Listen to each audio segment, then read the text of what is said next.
नमस्कार दोस्तों, आप सभी का स्वागत है एक बार फिर से आपके अपने YouTube चैनल लर्निंग सेंटर पे। मित्रों, एक दो दिन बाद क्लास चल रही है, तो चलिए, पिछली क्लास में हमने यूनिट डिजिट के बारे में पढ़ा था और कुछ आप सभी को क्वेश्चन भी दिए थे सॉल्व करने के लिए। तो क्वेश्चन तो हमें याद नहीं है कौन सा दिए थे, तो उसी का टाइप का क्वेश्चन कुछ बता देते हैं, फिर चलते हैं। आज हमारा नया टॉपिक होगा डिवाइजर, भाजक। भाजक में किस प्रकार से प्रश्न पूछे जाते हैं। तो आइए पहले हम यूनिट डिजिट के बारे में थोड़ा सा जानकारी ले लेते हैं। यूनिट डिजिट मतलब इकाई अंक निकालना। उसमें इसी प्रकार से प्रश्न पूछा जाएगा कि इकाई अंक, कोई संख्या दे देगा और पूछेगा इसमें इसका इकाई अंक कितना आएगा। तो आइए देखिए,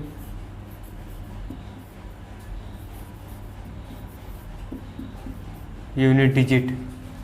तो यूनिट डिजिट में था, जैसे मान लीजिए 234 प्लस 275 प्लस 998 प्लस 321।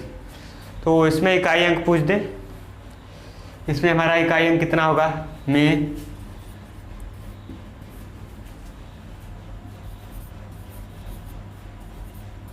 इकाई अंक बताना है। तो बताइए आप सभी। तो इकाई अंक में हमें संख्या के लास्ट अंक, जैसे 234 में 4 है तो यही इसका इकाई अंक है। जैसे इकाई, दहाई, सैकड़ा ऐसे आप पढ़ते थे ना पहले, तो ये हमारा 4 इसमें इकाई अंक है। तो इसका इकाई अंक 4 है। इस 4 को इसमें जोड़ देंगे, 5 4 9 आया, और इस 9 को हम उठा के 8 में जोड़ देंगे। 998 की इकाई अंक में 8 में, तो हो जाएगा 9 8 17, और ये 17 में 7 इकाई अंक, इस 7 को ले जाके 1 में जोड़ देंगे, आ जाएगा 8। तो इसमें इकाई अंक होगा हमारा, इसमें इकाई अंक कितना होगा, 8 होगा।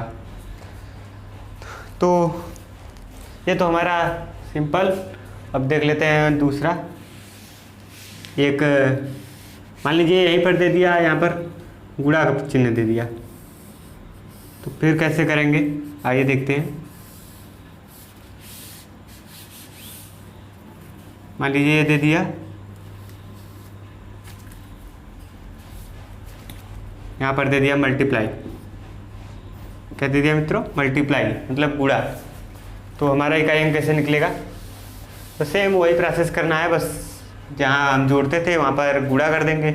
जैसे 4 है, इस 4 को उठा के 5 में गुणा करेंगे, 4 5 20, तो हमारा 20 में इकाई अंक 0, और इस 0 को उठा के यहाँ पर 8 में गुणा करेंगे, तो यहाँ पर 0 आएगा। इसी प्रकार से यहाँ करेंगे।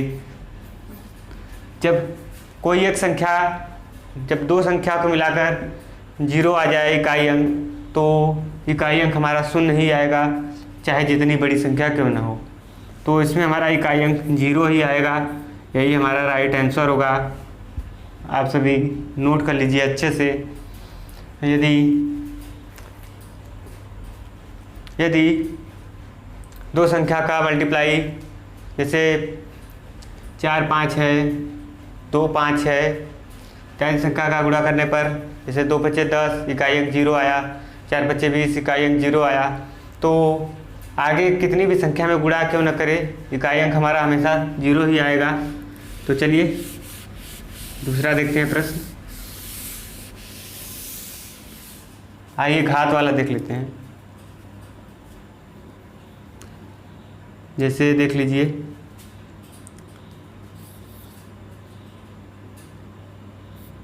पच्चीस के पावर 32 में इकाई अंक निकालना है।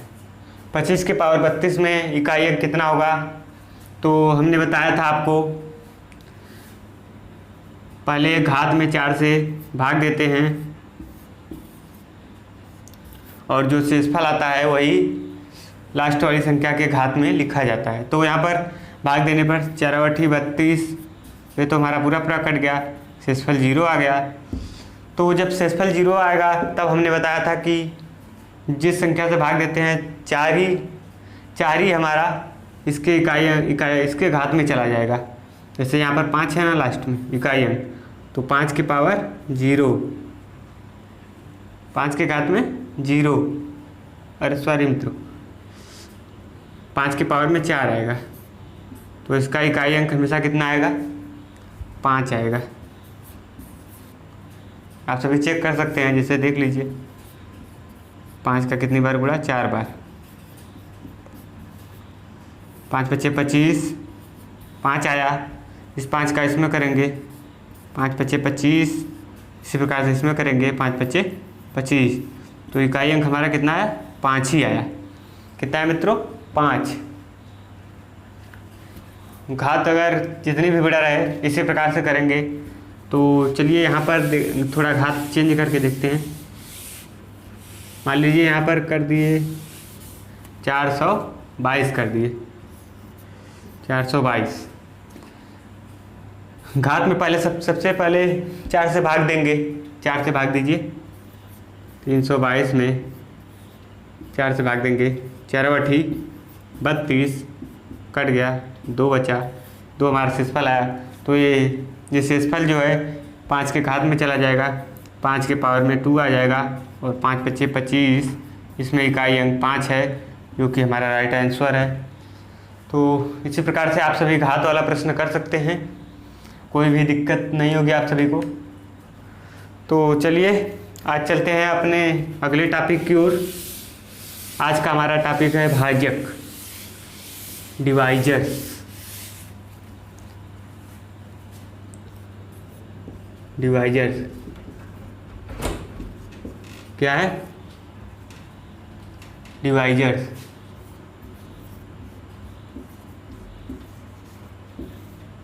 आज का हमारा टॉपिक है डिवाइजर, भाजक। तो चलिए चलते हैं आज।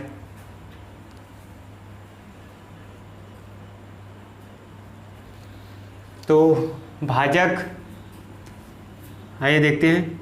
जैसे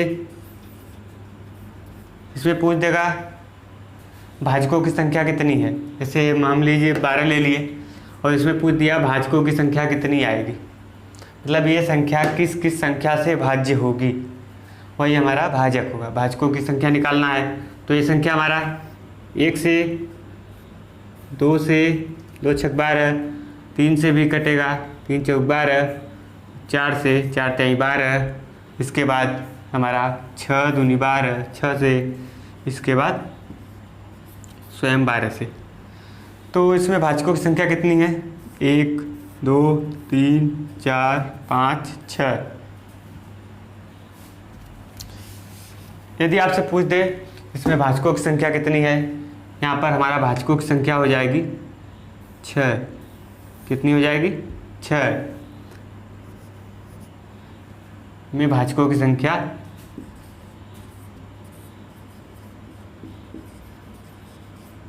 भाजकों की संख्या हमारा 6 होगा। इसी प्रकार से अगला एग्जाम्पल देख लेते हैं, 24 देख लेते हैं। 24 का निकालेंगे, 1, 2, 3, 4, 6। 1 से कटेगा, 2 से कटेगा, 3 से कटेगा, 4 से कटेगा, 6 से कटेगा, इसके बाद हमारा कटेगा 12 से। इसके बाद कितने से कटेगा मित्रों, इसके बाद 24 से ही कटेगा। तो 24 में भाजकों की संख्या कितनी है, 1, 2, 3, 4, 5, 6, 7। कितनी है मित्रों, 7। तो हमारा आंसर हो जाएगा 7।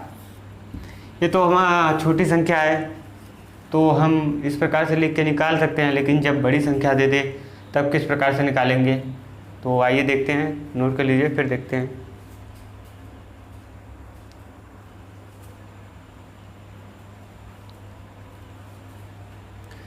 तो चलिए मित्रों देखते हैं। जैसे हम इसी को ले लेते हैं, पहले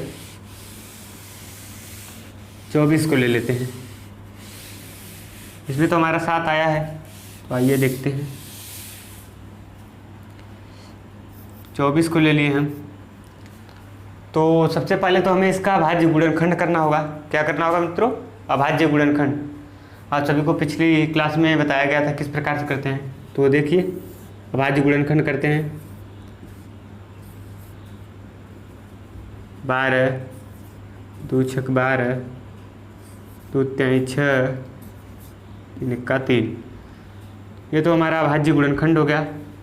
तो 24 का अभाज्य गुणनखंड 2 दूनी 4, 2 दूनी 4, 2 8 त्रिक 24।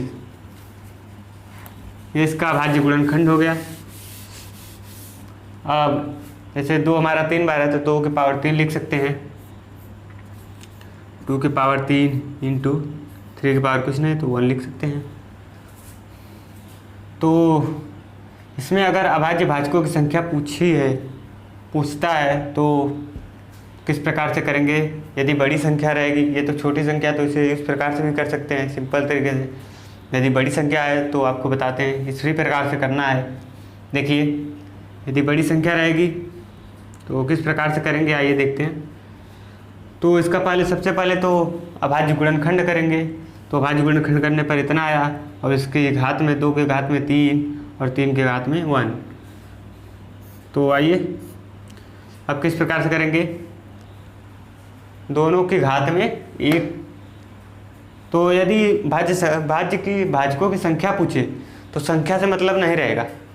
यदि भाजकों की संख्या पूछे तो इस संख्या से मतलब नहीं रहेगा, केवल हमें घात से मतलब रहेगा। किससे मतलब रहेगा मित्रों? केवल इसकी घात से मतलब रहेगा। तो घात में 1 जोड़ देते हैं, घात में 1 जोड़ देते हैं। इसकी घात 3 है, 3 + 1 जोड़ दिए। इसी प्रकार यहाँ पर गुणा का चिन्ह है तो गुणा लगा देंगे, और इसकी घात में 1 और जोड़ देंगे। हो गया ये। तो कितना आया? 3 1 4, 1 1 2। कितना आ गया इसमें? 4 दूनी 8 आया। और पिछले में हमारा लगता है कहीं मिस्टेक हो गया होगा, 7 आ रहा था। तो आइए इस प्रकार से देखते हैं पहले इसे। 1 2 3 4 6 8 12 24। कितना हुआ? 1 2 3 4 5 6 7 8। अब सही आ गया। 8 को हम लोग भूल गए थे पिछली बार। तो इसमें भी 8 आया, इसमें भी 8 आया, और इस प्रकार से करेंगे तब भी 8 आएगा। तो आइए नोट कर लीजिए, फिर देखते हैं बड़ी संख्या लेकर हम। आइए बड़ी संख्या लेकर देखते हैं किस प्रकार से होगा। जैसे हम लोग ले लेते हैं 580। 580 में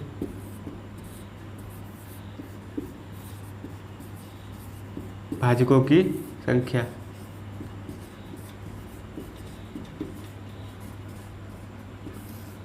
में भाजकों की संख्या निकालना है। तो आइए सबसे पहले इसका अभाज्य गुणनखंड करेंगे। 580 का अभाज्य गुणनखंड करेंगे, कितना आएगा? आइए करते हैं। 580 का अभाज्य गुणनखंड करिए।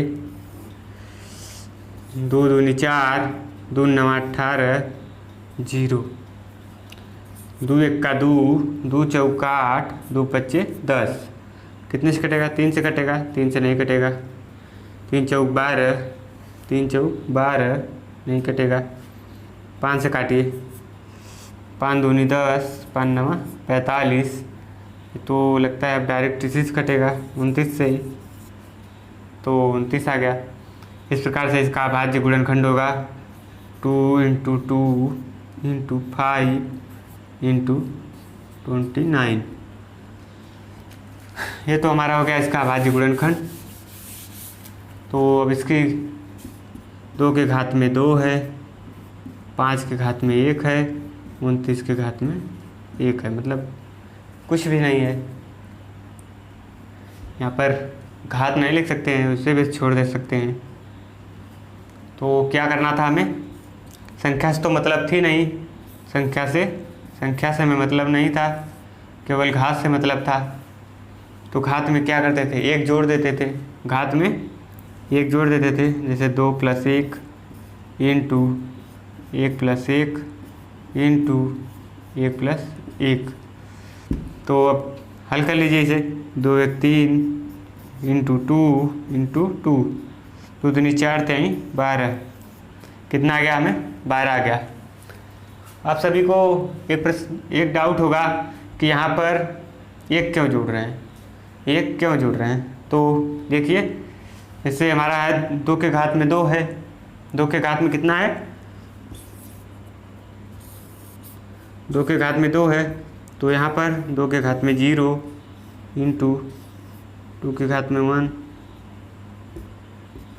और 2 के घात में 2, तो हो गया ना 3, 2 1 3, तो हो गया ना 2.0, मतलब 2 से भी तो 1 से भी भाज्य होगा ये, जो हमारा 580 है।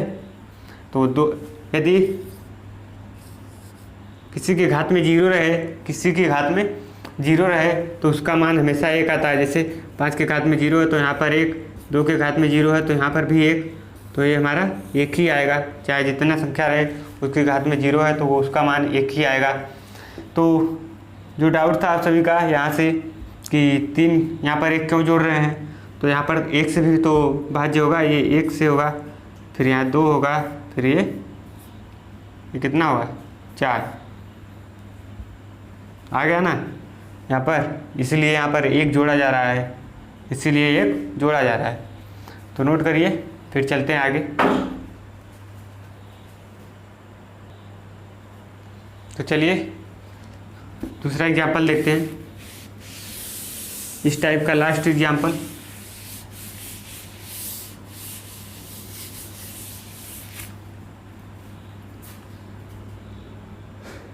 चार 425 में भाजकों की संख्या कितनी होगी, कुल भाजकों की संख्या कितनी मित्रों, कुल भाजकों की संख्या। तो पहले इसका भाज्य गुणनखंड करेंगे 425 का, कितने से कटेगा ये, 3 से कटेगा, 3 से नहीं कटेगा, डायरेक्ट 5 से देखिए, 5 × 40, 5 × 5 25, 5 × 5 बचा 3, 5 × 7 35, यहाँ पर 17। तो आ गया 5 × 5 × 17, तो 5 के घाते 2, 5 के घात में 2 इंटू 17 के घात में कुछ नहीं, मतलब 1। यहाँ करना क्या है, हमें संख्या से तो मतलब है नहीं, अगर कुल भाजकों की संख्या पूछे तो घात में 1 जोड़ देंगे, 2 इंटू 2 + 1 इंटू 1 + 1, 2 1 3 गुणे 1 1 2, 2 3 6। तो इसमें भाजकों की संख्या कितनी है, 6। भाजकों की संख्या मतलब ये संख्या जो है, मतलब किस संख्या से पूरा कट जाएगी, मतलब ऐसे 6 संख्याएं हैं जिससे ये पूरा कट जाएगी। 425 को काटने वाली 6 ऐसी संख्याएं हैं जो 425 को पूरा काट देंगी। एक तो स्वयं 425 होगा और एक होगा, उसके बाद 4 संख्याएं और हैं। तो नोट कर लीजिए, फिर आगे देखते हैं, फटाफट से नोट करिए। तो चलिए अब देख लेते हैं कुछ घात वाले प्रश्न देख लेते हैं। जैसे हमारा दिया है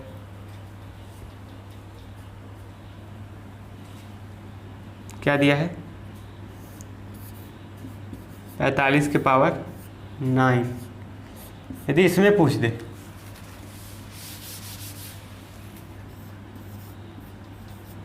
45 के घात में 9 दिया है, इसमें पूछ दे भाजकों की संख्या कितनी होगी, कुल भाजकों की संख्या में, यहाँ पर कुल लिख लीजिए, कुल भाजकों की संख्या कितनी होगी। तो आइए पहले इसका हम अभाज्य गुणनखंड करेंगे 45 का। आइए डायरेक्ट 3 से काटते हैं। 3 1 3, 3 5 15, 3 5 15, 5 1 5। इसका आया 3 के पावर 2 इंटू 5 के पावर 1। तो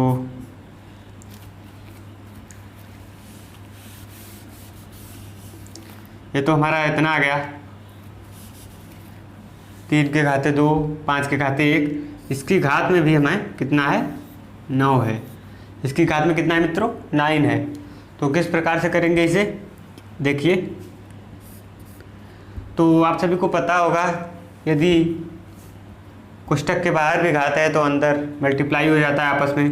तो यहाँ पर हो जाएगा 3 के घाते 9 दूनी 18, 9 दूनी 18 इंटू 5 के घाते 9 1 9। इसका मल्टीप्लाई इसमें हो जाएगा, इसमें भी हो जाएगा, दोनों की घात में। तो अब क्या करेंगे, अब सेम प्रोसेस, एक जोड़ देंगे घात में, 18 1 19 इंटू 9 1 10। तो हमारा आ गया 190। कुल भाजकों की संख्या 190, कुल भाजकों की संख्या 190 आ गया। तो नोट करिए, ये घात वाला प्रश्न है। एक लास्ट प्रश्न इसमें घात का देख लेते हैं फिर। देखिए जैसे पूछ दिया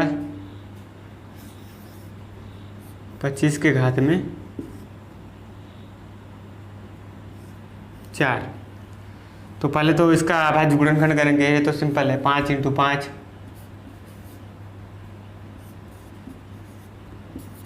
5 5 25, कितना आ गया, 5 के घात में 2 और इसकी घात में कितना है 4। तो इस 4 का 2 में गुणा कर देंगे, हो जाए 5 के घात में 4 दूनी 8। और क्या करेंगे, घात में 1 जोड़ देंगे, 8 1 9। यही हमारा 5 को काटने वाली संख्याएं होंगी। 5 को काटने वाली कितनी संख्याएं, 9 संख्याएं होंगी।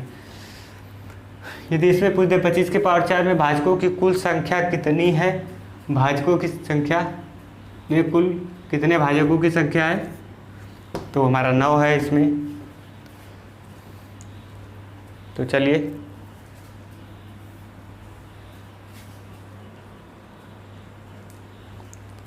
ठीक है मित्रों, तो चलिए आज के लिए बस इतना ही करते हैं। आप सभी अच्छे से तैयारी करिए, क्योंकि परीक्षाएं सभी स्टार्ट होने वाली हैं। स्टार्ट होना शुरू हुआ है अगस्त में।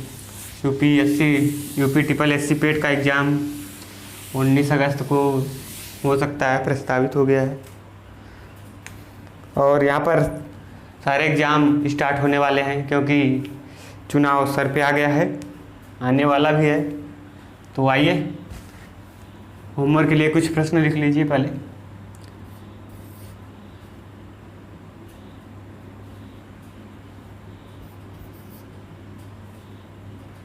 पाँच 590 में कुल भाजकों की संख्या, 590 में कुल भाजकों की संख्या निकालना है आप सभी को। और अगला एग्जाम्पल देख लेते हैं। 100 में कुल भाजकों की संख्या। तीसरा 100 के घात में 9, इसमें भी निकालना है आप सभी को। चौथा है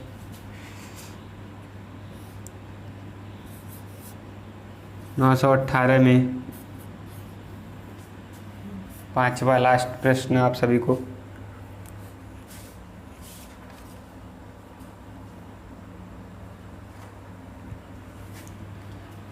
लास्ट प्रश्न 35 के पावर 6 इंटू 30 के पावर 5। इन सभी संख्याओं, इन सभी प्रश्नों को आप सभी भाजकों की संख्या निकाल के कमेंट बॉक्स में आंसर दीजिएगा। ये मित्रों ज़्यादा ये इसी प्रकार से लगेगा जैसे ये लगा, ये सवाल सेम सेम लगेगा, बस ये यहाँ पर दो संख्याएं आ गई हैं और बीच में मल्टीप्लाई का चिन्ह है। तो कोशिश करिएगा आप सभी अच्छे से इसे रिवीजन लगा के कमेंट बॉक्स में आंसर ज़रूर बताइएगा। तो मित्रों मिलते हैं अगले क्लास में, इसका और अभी टॉपिक बाकी है, तो अगले क्लास में आप सभी को इसके अगले टॉपिक के बारे में बताएंगे। और तब तक के लिए इतना रिवीजन करिए और अच्छे से पढ़िए, ठीक है मित्रों। तो चलते हैं, मिलते हैं अगले क्लास में।